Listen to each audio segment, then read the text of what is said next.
Hey everyone, it's Nico here with Stormlancers, which is a game that I just learned about earlier today, September 12th of 2025 in the Nintendo Direct, and they showed off the opening scene from the game, which is this anime style retro inspired like opening sequence, which kind of gives you the premise of the story.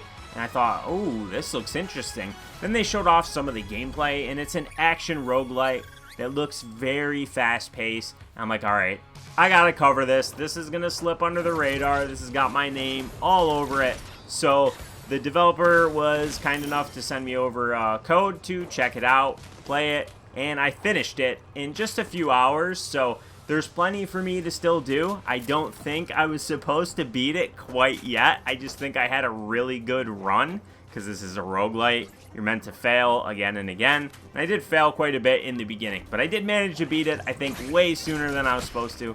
And I always like to roll the credits before I do a review. But anyways, so the story premise is really simple. And because this can be played single player or co-op, the story is presented with you and a friend having crash landed on an alien planet, and it harbors a secret, the source of powerful magic, and all of reality is on the verge of collapse, and two magical creatures have chosen you as their heroes. So of course, to save the planet, you have to fight and die and fight and die. And you will, right? Because that's the gameplay loop of a roguelite. So, since I didn't have anybody to play co-op with, and it only does have local co-op, you're not going to see any of that gameplay here. This is all single player, that's how I played it. But do understand that if you do have somebody to play with, it does have couch co-op. So, it's going to drop you pretty much right into the game. There is no tutorial whatsoever. It's first going to give you your melee weapon, which is a rusty sword. Then it's going to give you this musket, which is a pretty crappy ranged weapon. And you're going to learn right away that the emphasis for this game isn't on skill trees or earning XP. The emphasis is on looting chests, earning currency, and trying to acquire the best possible weapons that you can. Now, when I first started the game, I wasn't overly impressed for like the first 30 minutes or so, and I want to explain why.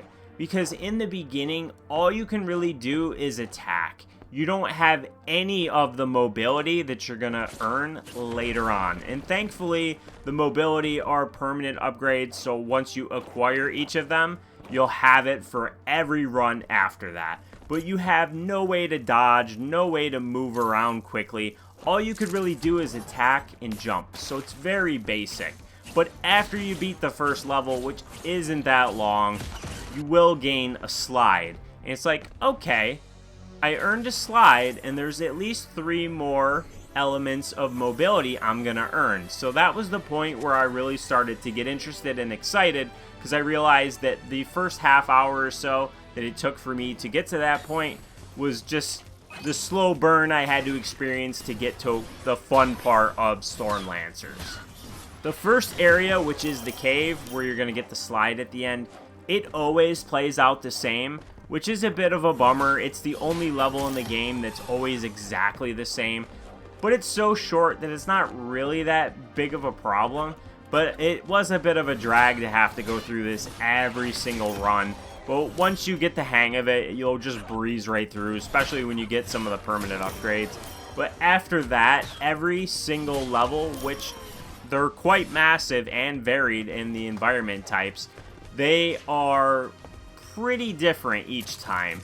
There are a lot of similarities in some of the rooms and things like that, but for the most part, they are thankfully very different than how the first area of the cave is laid out. Now, I mentioned that a heavy emphasis is placed on the combat, and while you can always carry a ranged weapon and a melee weapon, there are a ton of these to use. There are hammers, guitars, swords, whips, lots of melee weapons. Then there's rifles, grenade launchers, muskets, and like slow shooting guns. So you can really choose what you like as you play through, but I did mention that you don't earn XP. There's no XP, there's no skill trees. Every single enemy that you eliminate, your incentive is the currency, and the coins are tied to your run. So they're your run specific currency. Then certain enemies, mainly being the elite enemies, which have, think like a crown on their head, and the bosses will drop you these white orbs, which you will use on the ship, which is the hub area, for permanent upgrades to help you going forward from that point. So that's all there is going on. You're never going to level up. All of your passive upgrades that you get for a run, you'll always get these at the end of each level. You'll get to pick one. There's always a shop as well. You have your choice between weapons and healing items and different things that'll buff you. There are different amulets and stuff that you can carry in your one item slot, or you can carry a healing potion in this one slot. You only have one slot. This isn't like a Souls-like where you have a flask and you get so many charges.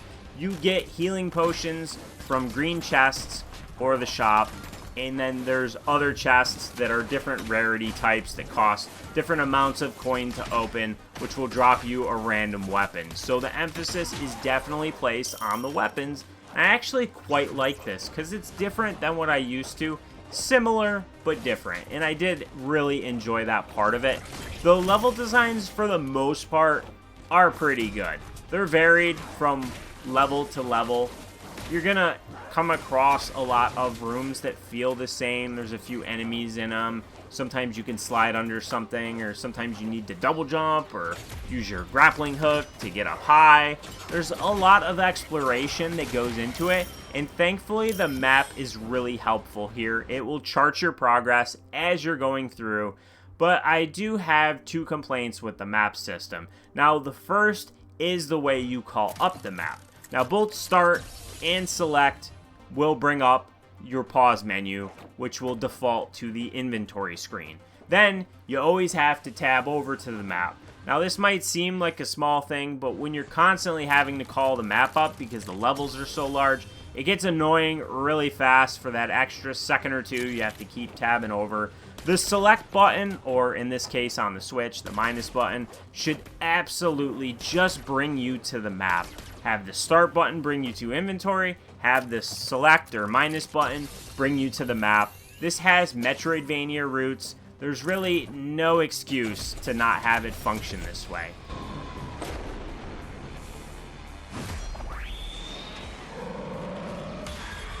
I think the best part of the game comes from the combat. When you have some good weapons and you have a lot of the mobility, which takes a little bit to earn, like I mentioned. The slide, the double jump, the air dash, the grappling hook. Once you have all of those at your disposal, that's when this game clicks and is in 5th gear. That's when this game cranks it into 5th gear and is a lot of fun. The introduction of it, that first half hour or so, like I said, is a bit of a slow burn. Takes a little bit to get to the fun part. So if you're the type that would normally just play a game for 15-20 minutes, and if it doesn't grip you, you just turn it off and you're like, alright, I'm done with this. I don't like it. You're going to miss out on the best parts of the game for sure. There's so many different enemy types that you're going to battle, and I would say that this game's probably a tiny bit easier than your traditional roguelite, because the enemies do heavily telegraph their attacks. I think this is a very beginner-friendly roguelite. That's not to say that veterans like myself won't enjoy it, because clearly I did, but this is a great starter roguelite. So if you have a buddy that you want to play it with you, this is a good game for them to start with. It's very basic in a lot of ways. It's currency based. You just open chests to get upgrades, and then you'll get more at the end of each level. The enemy designs are pretty good, with a lot of variations to their attacks and their speed and all those sort of things. The boss fights are pretty epic. There's only 3. I'm not going to show all of them, but I have shown some of them throughout this review. The music's pretty decent. The game visually looks good. It ran flawlessly for me, but I did play it on Switch too. You can also play this on the OG Switch. I don't know if there's going to be any frame rate issues there. I'm going to anticipate no, just because this isn't a really flashy looking game. But hey, I've seen pixel art games have stuttering and crashing, so, you know, crazier things have happened. There's lots of incentive to replay because there are a bunch of permanent upgrades. When you save a few of the NPCs from their cryo chambers in your ship, they will give you some challenges and some other things to do as well, which will earn you some more of the white orbs, which are your permanent currency for those upgrades I mentioned. In terms of issues with the game, I documented, you know, my complaints about the map. Those are minor things, but when you take something small like that and it's a consistent hindrance throughout the entirety of the game, then it's a problem.